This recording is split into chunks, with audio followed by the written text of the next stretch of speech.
السلام عليكم ورحمة الله وبركاته.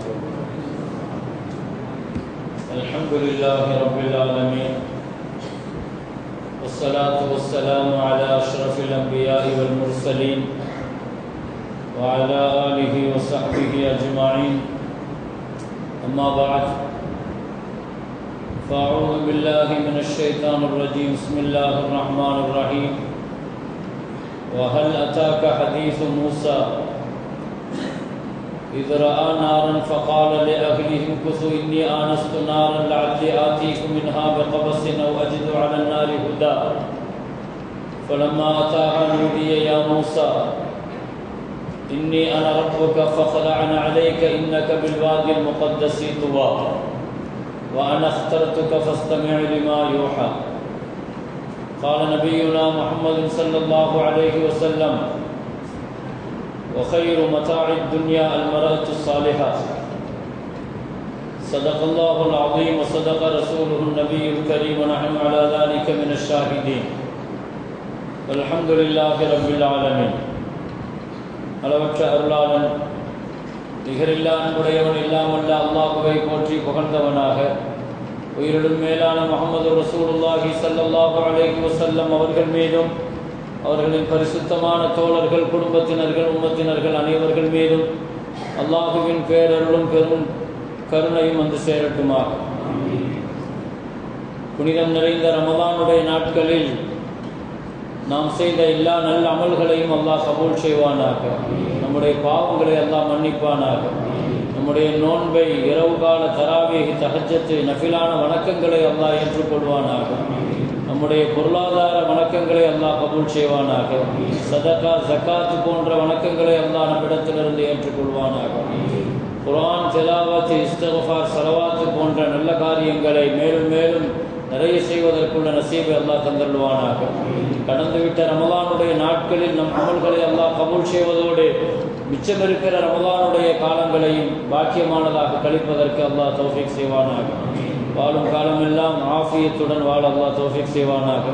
நோய் நொடிகள் இல்லாமல் முழுமையான ஷிஃபாவை அல்லாஹ் நமக்கு தந்தருள்வானாக. யார் யார் என்னென்ன நாட்டங்கள், தேட்டங்கள், நம்முடைய ஹலாலான ஹாஜத்துகள் அனைத்தையும் அல்லாஹ் கபூல் செய்வானாக. அவனுக்கு பொருத்தமாக வாழ்வதற்கு அல்லாஹ் தௌஃபீக் செய்வானாக.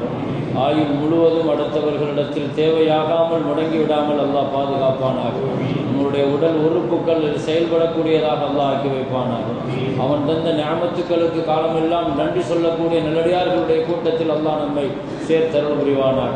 நம்முடைய மக்களை அல்லாஹு தஆலா எல்லா விதமான தீய தொடர்புகள், தீய நடத்தைகள் போன்ற எல்லா விதமான விஷயங்களை விட்டு அல்லாஹ் பாதுகாத்து சாலிஹான சலாமத்தான மக்களாக அல்லாஹ் ஆக்கி தருவானாக.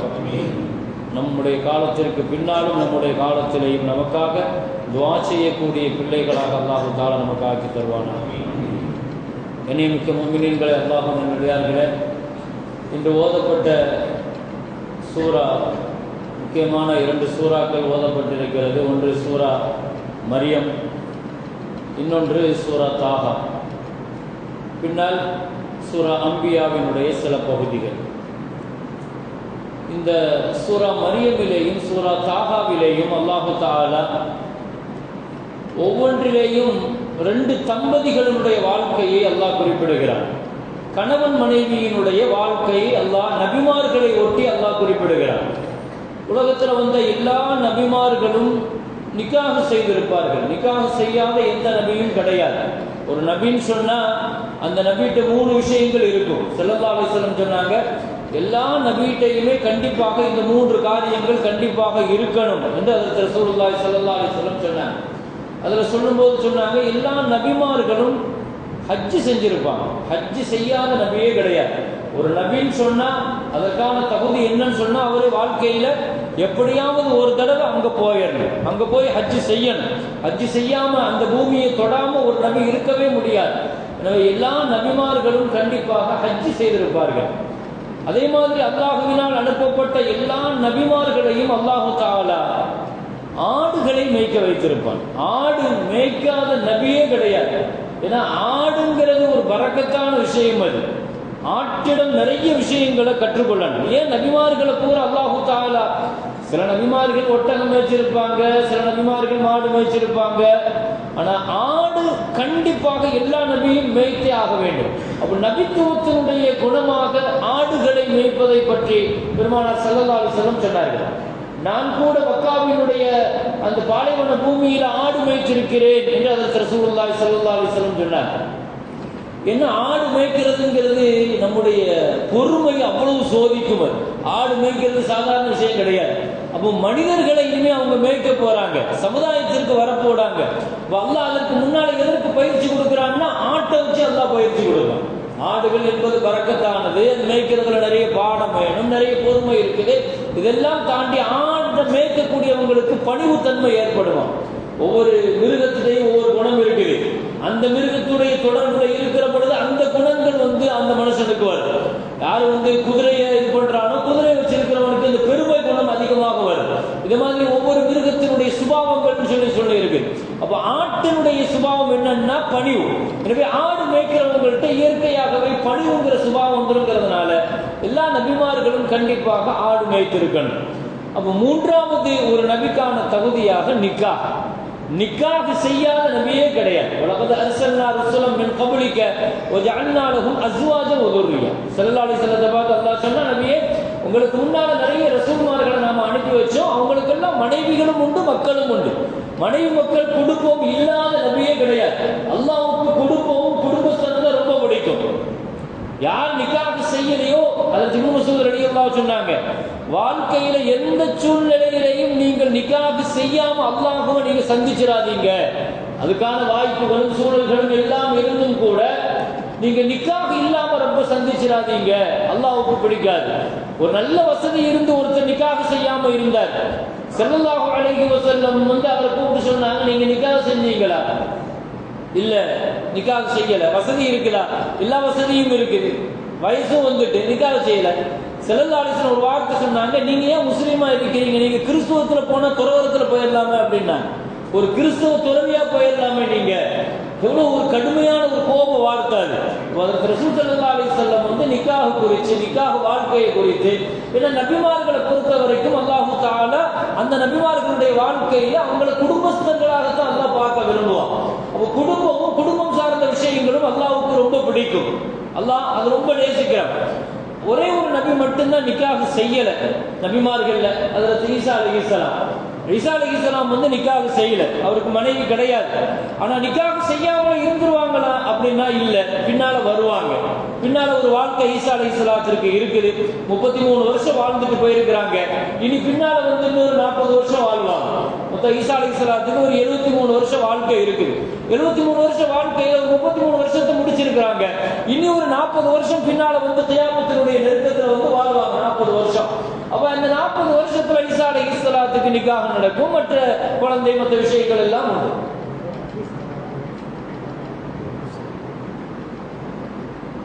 அப்துல் காதர் சொல்லிட்டு யாரோ அவங்க ஒய்ஃப் குழந்தைக்கு உடம்பு சரியில்லைன்னு சொல்லிட்டு கூப்பிடுறாங்க, கொஞ்சம் நீங்க போயிடுங்க.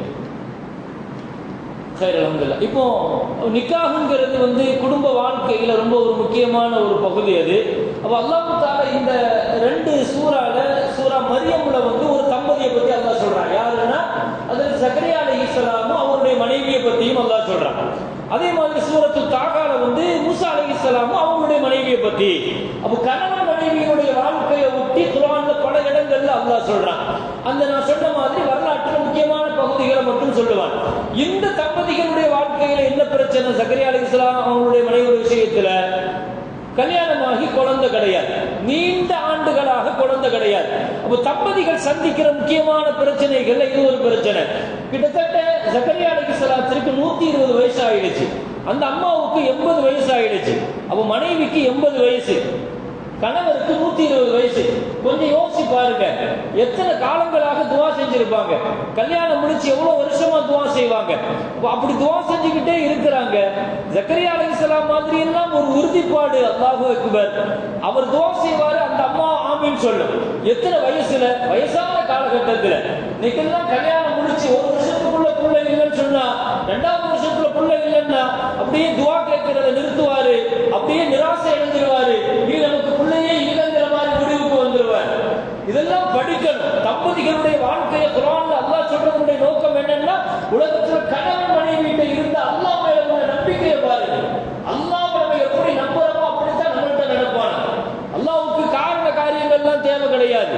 மருத்துவம், மருந்துகள் இதெல்லாம் தாண்டி அல்லாஹ் நாடினால் இதெல்லாம் உடைச்சிட்டு அல்லாஹ் கொடுப்பான். குழந்தைகளை கொடுக்கிறதுக்கு அல்லாஹ்வுக்கு காரணங்கள் எல்லாம் தேவையில்லை. சில நேரங்கள்ல காரணங்களோடு கொடுப்பான், சில நேரங்கள்ல காரணம் இல்லாம கொடுப்பான். மரியம் அலைஹிஸ்ஸலாத்துக்கு அல்லாஹ் பிள்ளையை கொடுத்தான். எதை வச்சு அல்லாஹ் கால கொடுத்தான்? காரண காரியங்களா? அதெல்லாம் தாண்டி அல்லாஹ் கொடுக்கிறான். கணவன் மனைவியினுடைய உறவு என்பது அது ஒரு ஆதியான உறவு. உலகத்துல நிறைய உறவுகள் இருக்கு பெருமக்களே. உலகத்துல நிறைய உறவு இருக்கு. பாப்பா பெற்றோர் பிள்ளைகளுடைய உறவு இருக்கு, சகோதரர்களுடைய உறவு இருக்கு, மாமனார் மருமகனுடைய உறவுகள் இருக்கு. உலகத்துல எத்தனை உறவுகளை வேணாலும் நீங்க சொல்லுங்க. உலகத்துல முதல்ல உருவான உறவு கணவன் மனைவியுடைய உறவு. அது சொர்க்கத்தில் உருவான உறவு. இந்த உறவுங்கிறது அவ்வளவு புனிதமானது. ஆதம் அலைஹிஸ்ஸலாத்தை அல்லாஹ் சொர்க்கத்துல படைச்சு வச்சிருக்கிறான். ஆதம் அலைஹிஸ்ஸலாம் சொர்க்கத்தை அனுபவிக்க மாட்டேங்கிறார். சொர்க்கம் இன்பமாக இல்லை, ஒரு வகையான விருட்சியா இருக்குது. சொர்க்கத்திலேயே இருந்தாலும் கூட அவருக்கு இன்பம் இல்லை, இன்ட்ரெஸ்ட் இல்லை, சுக்கூன் அமைதி இல்லை, நிம்மதி இல்லை. இது நம்ம கேள்விப்பட்ட ஆச்சரியப்படுறோம். சொர்க்கத்திலேயே நிம்மதி இல்லை. நிம்மதி இல்லாம வருஷத்துல தவிக்கிறாரு. தூங்குனாரு. தூங்கும் போதுதான் அல்லாஹ் தஆலா அவருடைய விலா எலும்பை உருவி ஹவ்வாவை படைச்சு வச்சுட்டான். அல்லாஹ் தஆலா ஆதம் அலைஹிஸ்ஸலாம் தூங்கும் போதுதான் அல்லாஹ் படைச்சான். ஆதம் அலைஹிஸ்ஸலாம் முழிச்சிட்டு இருக்கும் போது ஹவ்வாவை படைக்கல. உலகத்துல ஒரு ஆணனுடைய ஜோடி, முதல் ஆணனுடைய ஜோடி அல்லாஹ் படைச்சது, நம்முடைய தாயை படைச்சது ஆதம் அலைஹிஸ்ஸலாத்தினுடைய விலா எலும்பிலிருந்து, இடது விலா எலும்பிலிருந்து அல்லாஹ் படைச்சான். விலா எலும்பை ஏன் தேர்வு செஞ்சான் அப்படிங்கிறது அது ஒரு தனி கதை. அல்லாஹ் ஏன் மனுஷனுடைய உடம்புல மற்ற எதுவும் தேர்வு செய்யலாம் இல்லையா? ஒரு படைப்பினுடைய மூலம் எதுவோ அப்படிங்கிறத நம்ம பார்க்கணும். மனுஷனுடைய உடம்புல உள்ள எலும்புகள்லேயே ரொம்ப பலகீனமான எலும்பு விலா எலும்பு. பலகீனமான உடம்புல எல்லா எலும்புமே பலமான எலும்பு. ஆனா ரொம்ப பலகீனமான எலும்பு எதுன்னா விலா எலும்பு. லேசா சின்ன ஒரு இது நடந்தா கூட முதல்ல அது உடைஞ்சு போகும். அது அவ்வளவு பெரிய அளவுல பலகீனமானது. ரொம்ப மெல்லிய எலும்பும் அதுதான், ரொம்ப வளைவான எலும்பும் அதுதான். விலா எலும்புல 3 தன்மை இருக்குது. இடது பக்கத்தினுடைய விலா எலும்புல இருந்து படைக்கிறான். ஒரு விலா எலும்பை கொடுத்ததுனால இந்த பக்கம் 18 இருக்கும். 18 விலா எலும்பு 18 இருக்கும். இந்த பக்கம் 17 தான் இருக்கும். ஆண்களுக்கு ஒண்ணு ஏற்கனவே பெண்களுக்கு கொடுத்துட்டதுனால 17 எலும்பு தான் இருக்கும். அப்ப அந்த விலா எலும்பு எல்லாம் படைக்கிறான். விலா எலும்பு கோணலாகத்தான் இருக்கும். அது கோணலாகத்தான் இருக்கும். கோணலா இருக்குதே அப்படின்னு சொல்லிட்டு நிமித்த பார்க்காத, அதை நீ உடைச்சிருவ. அந்த உடைக்கிறது தான் தலாக்குன்னு நாங்க ஸல்லல்லாஹு அலைஹி வஸல்லம். சில விஷயங்கள் அது கோணலாக இருக்கிறது தான் அதனுடைய மரபு, அதனுடைய அழகு, அதனுடைய இயற்கை. அது கோணலா இருக்குது. புருவம் இருக்குது. புருவம் எப்படி இருக்கணும்? அது கோணலா தான் இருக்கணும். ஒருத்தர் புருவத்தை நேரா வச்சு பாருங்க, அது அசிங்கமாக இருக்கும், அது அழகு இல்லை. அப்ப நம்ம என்ன விளங்கணும் தெரியுமா? கோணலா இருக்குன்னு யோசிக்க கூடாது. நான் சொல்றேன், இதை பூராவுமே பெண் சமுதாயத்தை நீங்க ஒப்பிட்டு பார்க்கணும். அப்ப அது கோணலா இருக்குன்னு யோசிக்க கூடாது. சில நேரங்கள்ல கோணலா தான் பேசுவாங்க, கோணலா தான் செய்வாங்க. அது அவங்களுடைய இயற்கைன்னு சொல்லிட்டு நம்ம கடந்து போவோம். அதுதான் அவங்களுடைய இயற்கை. இப்படித்தான் பேசுவாங்க, இப்படித்தான் செய்வாங்க. தீர்வு நோக்கி பேசுறதை விட பேச்சுக்கள் தான் அதிகமாக இருக்கும், தீர்வு இருக்காது. நீங்க 1 மணி நேரம் பேச விட்டீங்கன்னா நம்மால் என்ன செய்வாங்கன்னா போன உடனே முதல்ல என்ன பிரச்சனை, என்ன முடிவுக்கு கொண்டு இவர் பார்ப்பார். அந்த அம்மா சுத்தி வளைச்சு பேசி அந்த என்ன கொஞ்ச நேரம் கேட்கணும். அவர் பேசுற பேச்சு, அந்த அம்மா பேசுற பேச்ச காலையில இருந்து நடந்தது பூரா ஒப்பிக்கணும். இவருக்கு கேட்கறதுக்கு பொறுமை கிடையாது. அவர் ஏற்கனவே வேலையை முடிச்சுட்டு வீட்டுக்கு வந்து உட்கார்ந்துருப்பார். உட்கார்ந்த உடனே அந்த அம்மா ஆரம்பிக்கும், தெரியுமா உங்களுக்கு, நான் தெரியுமா, அந்த அம்மா வந்துச்சு, இந்த அம்மா வந்துச்சு, உங்க அம்மா வந்துச்சு, உங்க அப்பா வந்தாங்க, அவர் வந்தாங்க. அப்படியே கொஞ்சம் கொஞ்சமா ஆரம்பிக்கும் போது இவர் அப்படியே வந்த டென்ஷன்ல உட்கார்ந்து என்ன தீர்வு சொல்றாங்க. முதல்ல இவருக்கு அதுதான் தீர்வுக்கு, முடிவுக்கு வா. ஆனா அவங்க அவ்வளவு பேசுவாங்களே தவிர கடைசி வரைக்கும் தீர்வுக்கு வர மாட்டாங்க, தீர்வுக்கு வரவே மாட்டாங்க. என்ன காரணம்னா அந்த அளவுக்கு மெச்சூர்டு கிடையாது. அதுதான் அவங்களுடைய சுபாவம். இதை புரிஞ்சுக்கணுங்கிறாங்க ஸல்லல்லாஹு அலைஹி வஸல்லம். அவங்க உங்கள்கிட்ட எதிர்பார்க்கறது கொஞ்ச நேரம் அவங்க பேசுறத நீங்க கேட்கணும்.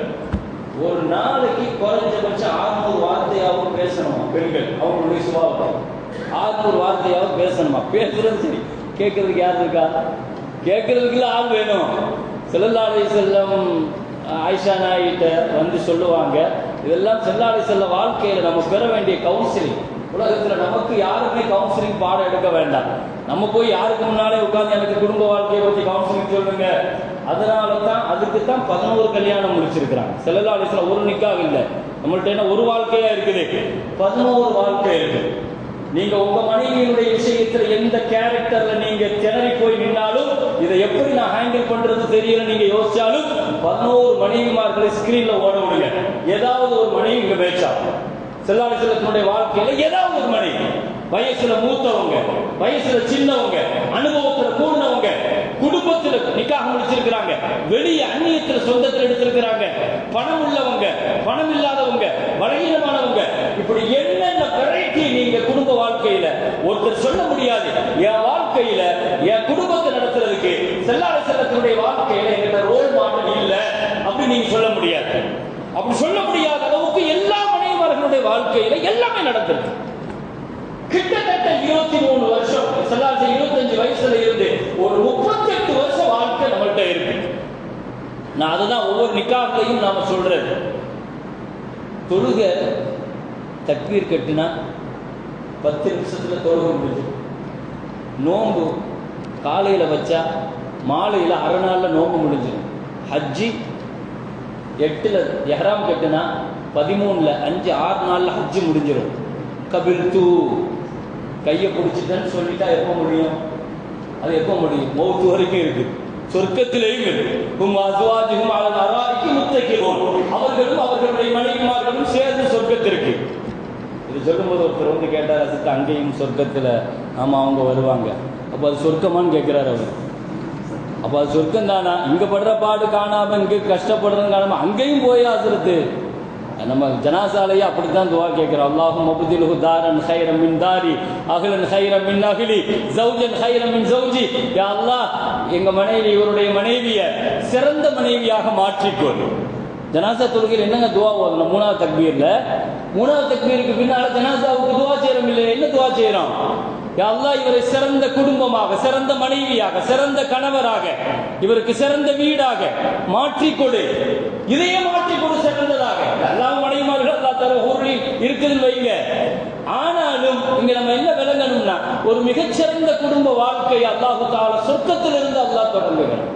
சோளத்திலிருந்து, விழா எலும்பிலிருந்து. அது பலகீனமானதுதான், அது மெல்லியதுதான், அது விளைவானதுதான். ஆனாலும் அது இதயத்திற்கு பக்கத்தில் இருக்கு. அல்ல அதனாலதான் வலது பக்கத்துல உருவாம இடது பக்கத்துல உருவி அல்லாஹ் படைச்சான். அதுவும் தூக்கத்துல ஏன் படைச்சான் தெரியுமா? அவர் முடிச்சிட்டு இருக்கும் போதாவது நிறைய டென்ஷன்ல இருப்பார். அதனால தூங்கும் போது தூக்கம்ங்கிறது ஒரு மனிதனுடைய அமைதி, நிம்மதி, எதையும் மறந்திருப்பார். அதனால தான் அதுல இருந்து படைச்சதுனால தான் மனைவியை பார்த்து அல்லாஹ் சொல்லும் போது, மனைவி ஏன் படைச்சிருக்கேன் தெரியுமா? லிதஸ்குனு இலைஹா, உங்களுடைய அமைதிக்காக படைச்சிருக்கேங்கிறாங்க. மனைவிமார்கள் படைக்கப்பட்டது அமைதிக்காக, நிம்மதிக்காக. வாழ்க்கையில எவ்வளவுடைய பிரச்சனைகளையும் மனைவி சரியான சாலிகான மனைவியாக இருந்தா எவ்வளவு பெரிய பிரச்சனையும் சாதாரணமாக எதிர்கொள்ள முடியும். ஸல்லல்லாஹு அலைஹி வஸல்லம் முதல்ல வஹியை பார்த்துட்டு பதறி போய் திணறி போய் ஜிப்ரீல பார்த்துட்டு பயந்து போய் உடம்பெல்லாம் காய்ச்சல், நடுக்கம். கணவன் மனைவியுடைய உறவை நீங்க புரிஞ்சுக்கிறதுக்காக வேண்டி சொல்றேன். ஒரு கட்டத்துல ஸல்லல்லாஹு அலைஹி வஸல்லம் அப்படியே நடுங்கி போய் வராங்க. முதல்ல அப்பதான் ஜிப்ரீல் அலைஹிஸ்ஸலாத்தை பார்த்திருக்கிறாங்க, உண்மையான தோற்றத்தை பார்த்திருக்கிறாங்க. அவர் ஜிப்ரீலும் தெரியாது, 3 தடவை கட்டி பிடிச்சு அனுப்பியிருக்கிறாரு. குர்ஆன் ஓத சொல்றாரு, எனக்கு என்ன நடந்துச்சுன்னு தெரியல. ஓஷோ சொல்லுவார். ஓஷோ ஒரு பெரிய தத்துவ ஞானி. சில நேரங்கள்ல கிறுக்கு மாதிரியும் பேசுவாங்க ஆளு. சில நேரம் அவர் இந்த விஷயத்துல சொல்லும் போது சொல்றார், நான் இங்கே புத்தரையும் பார்க்கிறேன், முகமது நபியையும் பார்க்கிறேன். புத்தருக்கு போதி மரத்தினுடைய அடியில் ஞானம் வந்த பொழுது குடும்பம், மனைவி, மக்களை எல்லாம் விட்டுட்டு ஓடிட்டாரு. உங்க நபிக்கு ஹிராமலையில் ஞானம் வந்த உடனே தான் மனைவியை தேடிதான் ஓடி வந்தார். மனைவியை தேடி ஓடி வருகிறார். ஹிராமலையில் நடந்த பிரச்சனையை ஸல்லல்லாஹு அலைஹி வஸல்லம் என்னன்னே தெரியாம கதீஜா அம்மாட்ட வந்து, கதீஜா சம்மினூனி, எனக்கு போர்த்துங்க, எனக்கு என்னமோ நடக்குது, பயமா இருக்குது. அப்படியே தன் கணவரை ஆற தழுவி கட்டி பிடிச்சு போர்த்திட்டு, கல்லா லா யுஸீகல்லாஹு அபதா இன்னக லதஸிலுர் ரஹிம, நீங்க ஏன் கவலைப்படுறீங்க நபி? அல்லாஹ் உங்களை கைவிட மாட்டான். நீங்க உறவுகளை சேர்ந்து வாழ்றீங்க, கஷ்டப்படுறவங்களுக்கு உதவி செய்றீங்க, உங்களை அல்லாஹ் கைவிட மாட்டான். உங்களை அல்லாஹ் கைவிட மாட்டான். உன் மனைவி சொல்லுகிற ஆறுதல். வீட்டுக்குள்ள வச்சு தன் கணவரை அணைச்சு வச்சிட்டு இருக்கிறாங்க. ஜிப்ரீல் உள்ள வந்துட்டார், வீட்டுக்குள்ள வந்துட்டார். இவர் தான் ஜிப்ரீலும் தெரியாது, மலக்கும் தெரியாது, எதுவுமே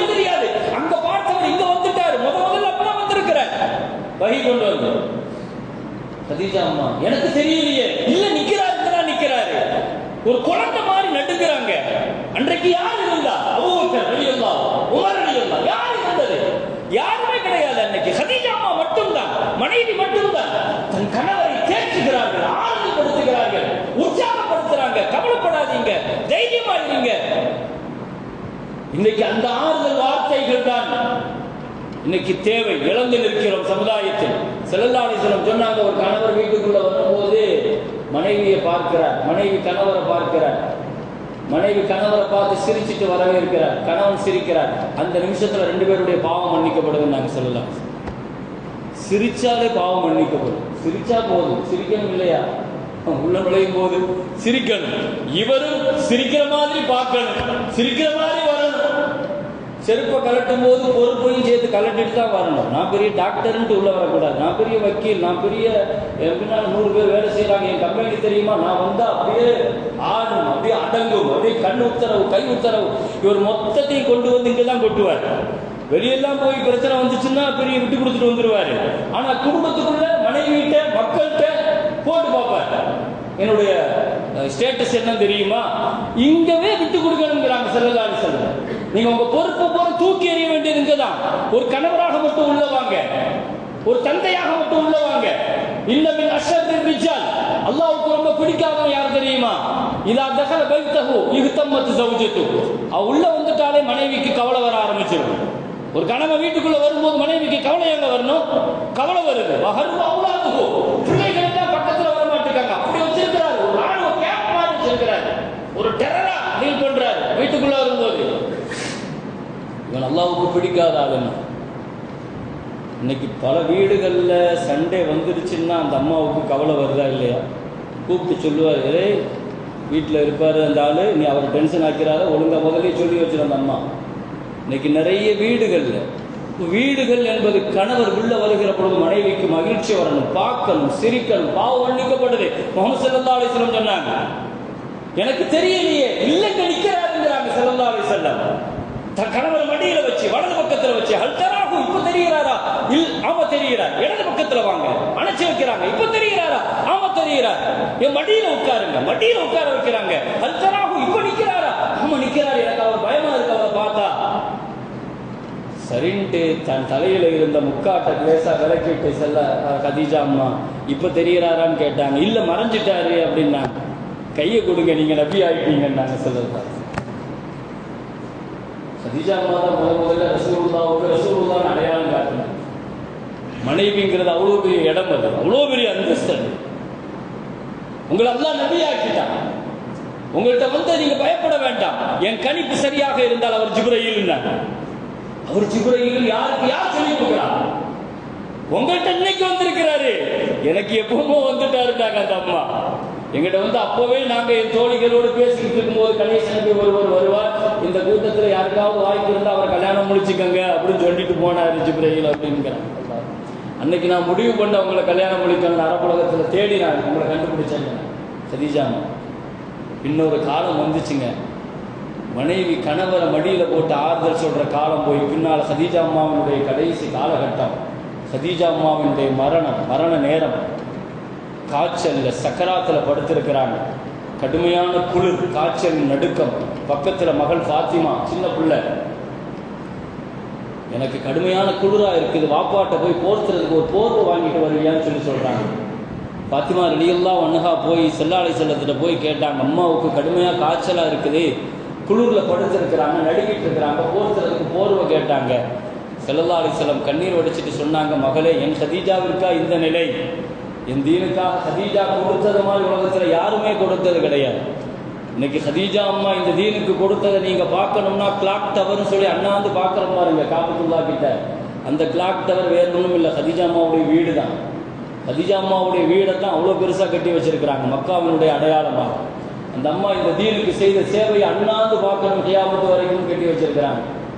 கதீஜா அம்மாவுடைய சேவைகளை மறுக்க முடியாத ஒரு மக்கள். இன்னொரு காலகட்டத்தில் கணவன் மனைவியுடைய உறவை புரிஞ்சுக்கிறதுக்காக வேண்டி படுத்திருந்த பொழுது ஸல்லல்லாஹு அலைஹி வஸல்லம் கண்ணீர் வடிச்சிட்டு சொன்னாங்க, மகளே, எங்கிட்ட கொடுக்கறதுக்கும் போர்வைன்னு சொல்லி தாங்கள் கட்டியிருந்த தலப்பாக அவிழ்த்து கொடுத்தாங்க. கொண்டு வந்து ரசூலுக்கு போர்த்தி விடுறாங்க, கதீஜா அம்மாவுக்கு போர்த்தி விடுறாங்க. குளிரினுடைய நடுக்கம் நிற்கலை. கதீஜா அம்மா சொன்னாங்க, மகளை எனக்கு ஒரு சின்ன உதவி செய்வியா? என்னம்மான்னு கேட்டாங்க. நான் எழுந்திரிச்சு நிற்கணும், என்ன நிற்க வைப்பியான்னு கேட்டேன். எழுந்திரிச்சு நிற்கணும், நிற்க வைப்பேன். மகள் சொன்னாங்க, அம்மா உங்களுக்கு என்ன செய்யணும்னு சொல்லுங்கம்மா, நான் செய்கிறேன், நீங்கள் ஏம்மா எழுந்திரிச்சு நிற்கணும்னு நினைக்கிறீங்க? இல்லை, என் உயிரிலும் மேலான கண்மணி என் கணவரை நான் நிக்காக செய்த நாளிலிருந்து அவர்கள் என் வீட்டுக்குள்ளே வரும்போது ஒரு நாள் கூட நான் உட்கார்ந்து வரவேற்றதில்லை, நின்று தான் வரவேற்றேன். இதோ என் கணவர் வருகிறார்கள் என்பதை 60 அடி தூரத்தில் அவர்களுடைய கஸ்தூரி வாசனையை நான் உணர்ந்துட்டேன். அவர்களுடைய கஸ்தூரி வாசனை எனக்கு தெரியுது, என் கணவர் வந்துட்டு இருக்கிறார், நான் எழுந்திருச்சு நிற்கணுங்கிறாங்க. ஒரு கையை சுவற்றிலும் மறு கரத்தை தன் மகளினுடைய தோல் புஜத்திலையும் பிடித்து கொண்டு எழுந்து நிற்கிறார்கள். வரலாற்றில் ஒரு கணவருக்காக சக்கராத்தில் கூட எழுந்து நின்ற வரலாறு எங்கள் கதீஜா அம்மாவுக்கு மட்டும்தான் சொந்தமா. என் கணவருக்கு 25 வருஷ வாழ்க்கையில் ஒரு நாள் கூட என் கணவர் உள்ள வரும்போது நான் உட்கார்ந்து வரவேற்றது இல்லைங்கிறாங்க உலகத்தில். அப்படிப்பட்ட மனைவிமார்கள் உலகத்தில் எங்கே இருக்கிறார்கள் சொல்லுங்கள் பாருங்க. ஒரு சிறந்த ரோல் மாடல் முன்மாதிரி நமக்கு அவர்கள் தான். ஸல்லல்லாஹு அலைஹி வஸல்லம் உள்ள வராங்க, கதீஜா அம்மாவை ஆற தழுவி மடியில் படுக்க வைக்கிறாங்க. காலம் அப்படியே திரும்புவது. ஒரு காலகட்டம் அவர்களுடைய மடியில், இன்றைக்கு கணவருடைய மடியில் ஹஜ்ரத் கதீஜா அம்மா படுத்திருக்கிற பொழுது கதீஜாவிடத்தில் கேட்டார்கள், கதீஜா 25 வருஷம் நாம் கணவன் மனைவியாக வாழ்ந்து விட்டோம், நிறைவில் இருக்கிறாயினே, எனக்கு ஒரே ஒரு ஆசை நிறைவேற்றி தருவியான்னு கேட்டாங்க. என்ன சொல்லுங்கன்னு. 25 வருஷம் நீ என்கிட்ட ஆசைப்பட்டு ஒன்றுமே கேட்டதில்லை, ஒரு நாள் கூட நீ ஆசைப்பட்டு எதையுமே என்கிட்ட கேட்டதில்லை, எனக்கு விருப்பமாக இருக்குது உன் ஆசையை நிறைவேற்றி கொடுக்கணும்னு.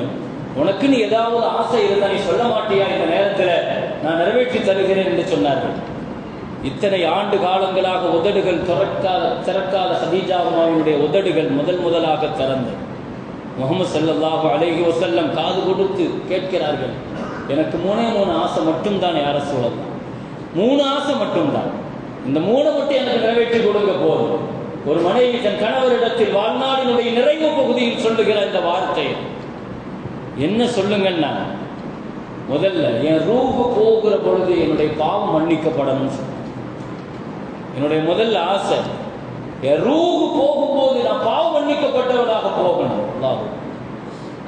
கதீஜா அம்மா ஸல்லல்லாஹு அலைஹி வஸல்லம் எவ்வளோ தூரம் நேசிச்சாங்கன்னு நமக்கு தெரியும் பெருமக்கள். அதை எப்படி எதிர்கொண்டாங்கன்னு தெரியலை. வஃபாத் ஆகிட்டாங்க, ஆனால் நினைவுகளில் இருந்த ரசூலுல்லாஹ்வால் வெளியே வர முடியாது. ரொம்ப வருஷம் கஷ்டப்பட்டாங்க. கதவுகள் தட்டப்படுற சத்தம் கேட்டால் கூட ஏ கதீஜா அப்படின்னு எழுந்திருப்பாங்க. தூக்கிட்டு இருந்தவங்க ஏ கதீஜா தட்டுற மாதிரி இருக்குது அப்படின்னு ஸல்லல்லாஹு அலைஹி வஸல்லம்.